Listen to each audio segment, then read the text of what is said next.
रामायण। मैं काल हूं। लंकेश रावण के वध के साथ ही अन्याय और अत्याचार के एक युग का अंत हो गया, जिसके बाद श्री राम ने विभीषण का लंका के सम्राट के रूप में तिलक किया।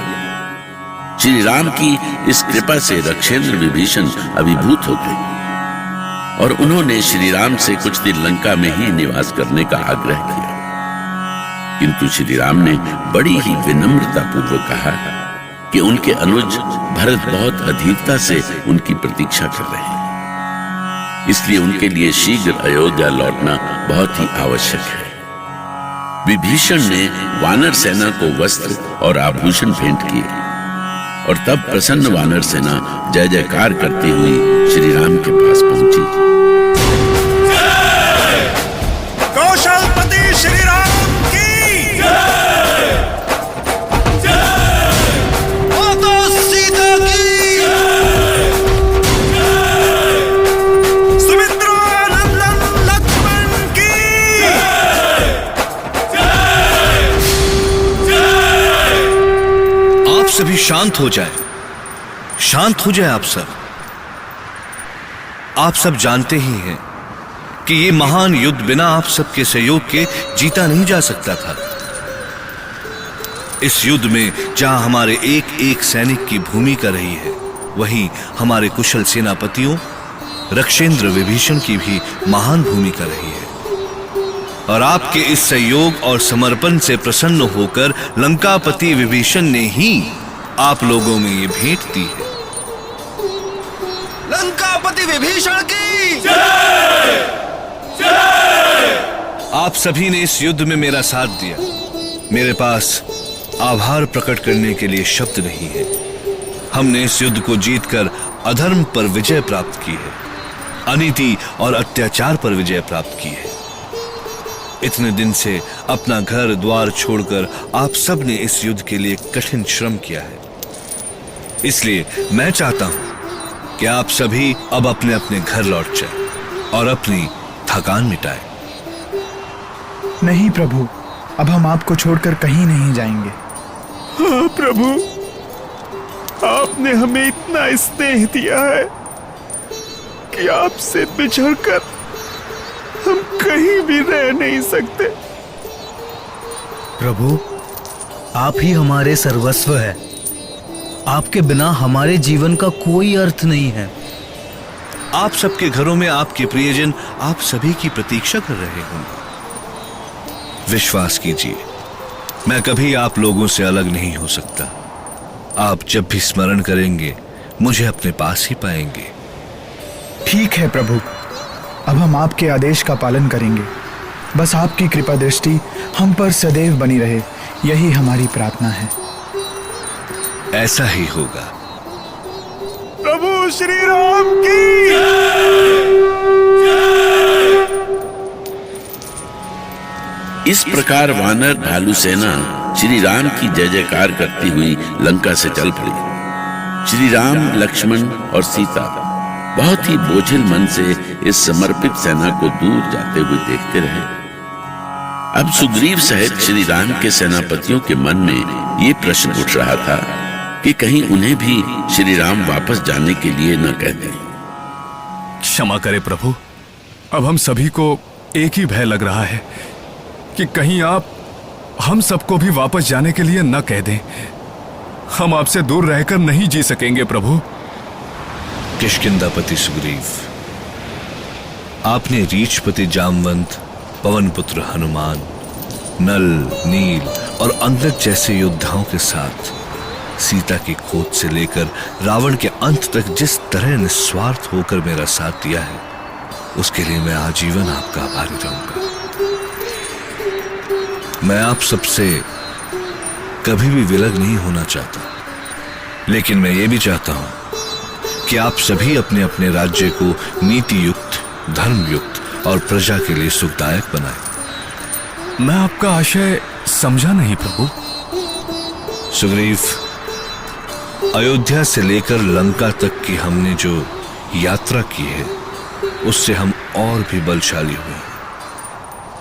किष्किंधा, लंका और पाताल लोक तक धर्म और नीति के शासन की स्थापना हुई है। अब आप सब शीघ्र अपने राज्य में कार्यभार ग्रहण करें, वहां पर सुशासन की स्थापना करें। प्रभु, किंतु हम सभी आपसे अलग नहीं होना चाहते। पवन कुमार उचित ही कह रहे हैं प्रभु। हम सभी आपके साथ अयोध्या तक तो चलना ही चाहते हैं। बस एक ही कामना है कि हम कौशलपति के रूप में आपका दर्शन करें। हाँ प्रभु, मैं भी आपका राज्यारोहण देखकर ही लंका वापस आऊंगा। श्री राम सुग्रीव और विभीषण सहित अंगद, नल, नील और जामवंत इत्यादि की इच्छा टाल नहीं सके। सबकी मनोकामना पूरी करते हुए उन्होंने सबको उस विशाल विमान में चढ़ा लिया जिसे विभीषण लेकर आए थे। श्री राम और सीता विमान पर स्थित सिंहासन पर विराजमान हुए और विमान उत्तर दिशा की ओर चल पड़ा।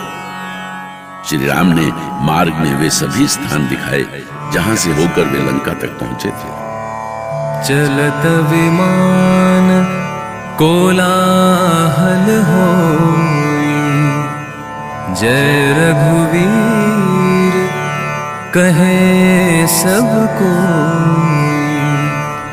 रुचिर विमान चले अति आतुर, कीन्ही सुमन वृष्टि हर्षे सुर।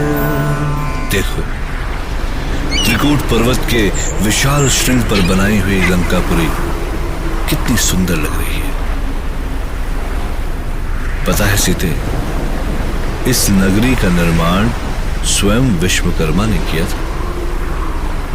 स्वामी, लंकापुरी कितनी भी सुंदर हो, लेकिन मेरे लिए ये एक दुखद स्वप्न की तरह रही है। सीते, रावण को इसी का दंड मिला, और केवल उसका ही नहीं, उसके सभी बंधु बांधवों का भी अंत हो गया। वो नीचे देखो, लंका के बहुत से योद्धा यहां पर धराशायी पड़े हुए हैं। उधर सामने राक्षस राज रावण के विशाल शरीर का राख का ढेर पड़ा हुआ है। स्वामी, आपने उस दुष्ट रावण का अंत करके एक महान कार्य किया है। उससे सुर, नर और मुनि सभी आतंकित थे। और सीते उधर देखो, लंका तक पहुंचने के लिए इस विशाल सागर पर नल नील के सहयोग से हमने ये सेतु निर्माण किया, जिसे सब नल सेतु के नाम से जानते हैं। स्वामी, समुद्र के किनारे ये भीड़ कैसी है? वहां पर लोग क्यों एकत्र हैं? जनक नंदिनी, इस युद्ध में विजय प्राप्त करने के लिए इसी स्थान पर मैंने महादेव शिव की स्थापना की थी, और भगवान शिव ने यहीं पर हमें आशीर्वाद दिया था, जिससे मैं अपने उद्देश्य को प्राप्त कर सका।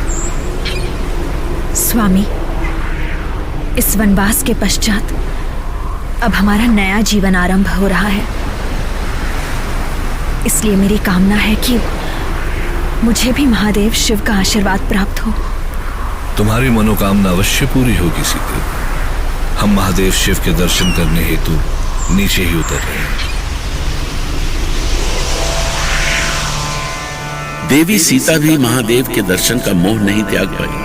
श्री राम भी तो यही चाहते थे, और विमान उस स्थान पर उतरा जहां श्री राम ने महादेव शिव की स्थापना की थी। वहां इस समय मंदिर से शिव स्तुति की ध्वनि आ रही थी। नागेंद्र हाराय त्रिलोचनाय भस्मांगरागाय महेश्वराय